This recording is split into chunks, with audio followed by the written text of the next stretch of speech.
Hi, my name is Bri. I'm a senior product marketing manager at Fleetio, and I specifically work with the team that deploys AI functionality at Fleetio, and we spend a lot of time talking to customers to really deeply understand workflow problems, and we lead a lot of that conversation and then take these products to market. Is there a way that you go about introducing AI to your customers or even potential customers?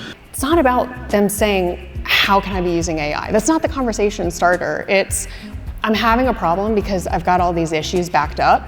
And then it's on us to say, well, we have a tool that could help with this, to push that forward the right way, to say, we're trying to solve a very real problem. It just so happens to be AI is the way that we're doing that. Who wants to log into a product and just see AI splash all over the place? It's about discovering it, being able to turn it on or see something in the product, again, at that moment when you need it, to say, is this going to be useful for me? Also providing a deep level of personalization to how much AI a fleet or an organization wants. Yeah, you're sort of preempting my next question because, where I wanted to go next was how are customers responding to AI in their workflows? Again, it's just so new.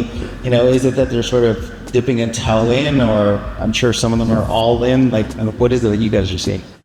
I think it's hard. AI is something that I've heard people compare it to a lot of things.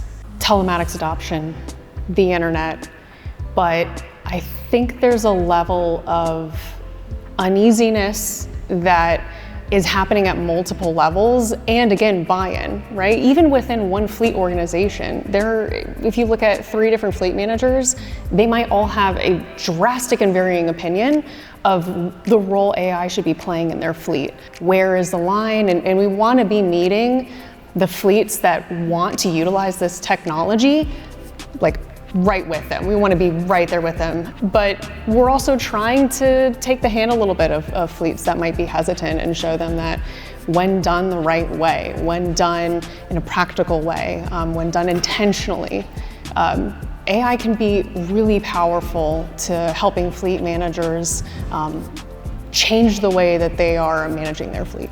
So is there a way that you're sort of building in and managing scalability, flexibility, versatility, so that anyone from like the smallest business to the largest enterprise can adopt this and use this? A couple of different, things that we take into account. What are the immediate concerns? So Fleetio recently released a benchmarking report where we talked to hundreds of fleet managers, and from that, right, we get what are they most concerned about for their year ahead? Where are they seeing the biggest opportunity? So that gives us a little bit of a direction, right? If cost is a top concern, how do we help control the costs for you using Fleetio?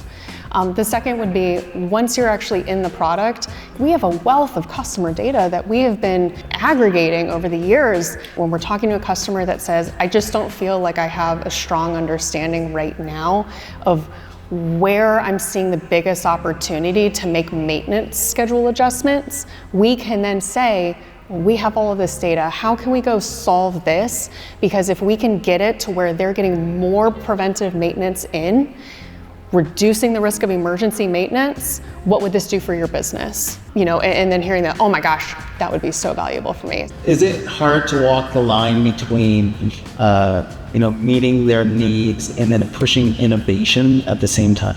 One of the really cool things that Fleetio has, it's called the Early Access Program, and we're seeing so much of our customer base start to utilize it, where we can put things in the product that we're confident in the output, but we do need that feedback. We need to understand, is this exactly the right place in the workflow where it should surface? What more would you need? And so our customers can opt in, they can talk to product teams, they can talk to customer success teams, and really be a part of the innovation. We need them. We need fleet managers, we need fleet directors to be able to give us that guidance and tell us the immediacy of what it is they're seeing and what they might need. So we're seeing a lot more fleets, honestly, than I thought, opting in. And we'll talk about issues, and the next thing you're like, well, I don't have my warranties kind of sorted.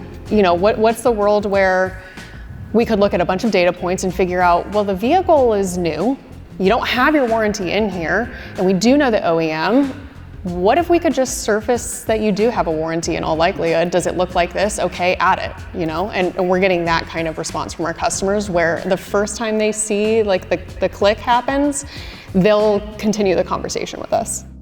How do you go about educating a customer on how to get the most out of the tools that are available?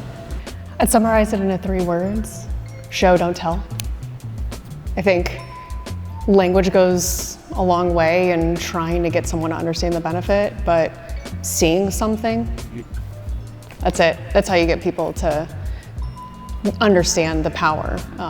And that does mean in the product. That does mean any way that we can when we're out and we're talking to people. You know, we want to pull up the product, we want to show it, but you know, a small fleet, if they're already out there searching for a solution or a digital solution, we can go ahead and put it in their hands, and then as soon as they start that trial or they talk to someone, they see it in the product of like, you know how easy it is to just open something up, upload something, and have an aha moment is what we call it. You know, it's all it takes, really.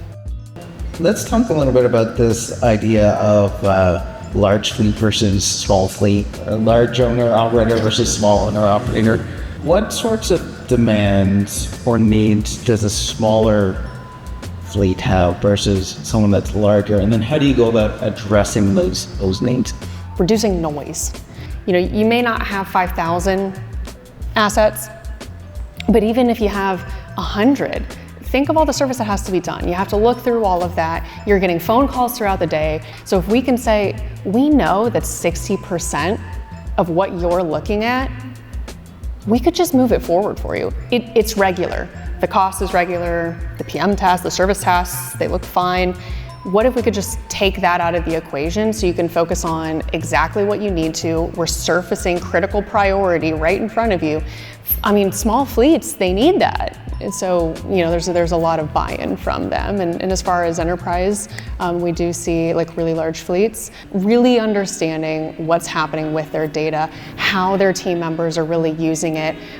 It's harder for, I think, control when it comes at a level of, I'm in the product and I am a regional manager like somewhere right in the Midwest or here, and I see this AI feature and I want to try it. Like I want to try it. I want to click enable and I want to see what happens. And so, you know, we see a lot of like, well, what happens if I'm not there and I don't know that they've turned it on? Well, now we have to have a conversation about transparency and trust, right? And an understanding of what policies are in place from an enterprise perspective to be able to roll that out fleet-wide. Yeah, I feel like these smaller fleets are not as proactive as we might be making them out to be. So, and I'm not challenging you, I'm just saying, like, when I talk to small fleets, you know, sometimes you hear them say, hey, you know what, I just literally don't have time for this. I just want to know, like, really basic things. Fuel economy, you know, this is really reminiscent of when we think about telematics. Like, they want to know where's my truck, and then a large enterprise wants to know, hey, how do I optimize my fleet to get rid of like the most performing vehicles? Like, there's a huge difference between the two. So is there a way that you go about introducing potential ways to optimize your fleet or capabilities to help them without them asking for it? I'd agree, but when I talk to so many smaller fleets, they're looking to grow. That's what they want to do.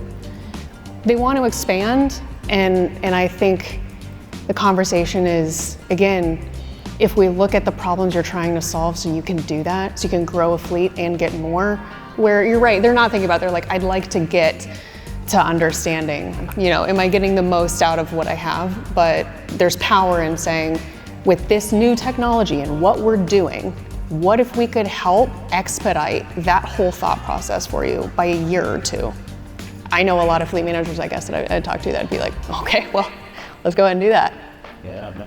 What are the biggest challenges that you face on your end in developing technology like this? I think we're going to see software do a lot more of the day-to-day over the next couple of years. But the challenge in the positive towards that is, what could that mean for someone's role, rather than, you know, maybe thinking there might be automation to that. It's, my example is, I'm in so many meetings a week, and I use AI now for all of my note taking. That does not take anything away from me. In fact, I'm a horrible note taker. It has done nothing but like make everything better for me, because now I do the meaningful stuff. I'm able to immediately get off and see action items and be able to be like, okay, well, I can go do this and this now, rather than trying to think in the moment. I'm intentionally more present in meetings. And I'd say if we're gonna see software take over a lot of kind of the manual tasks and just kind of moving things around through a process, what does that free up fleet leaders to do?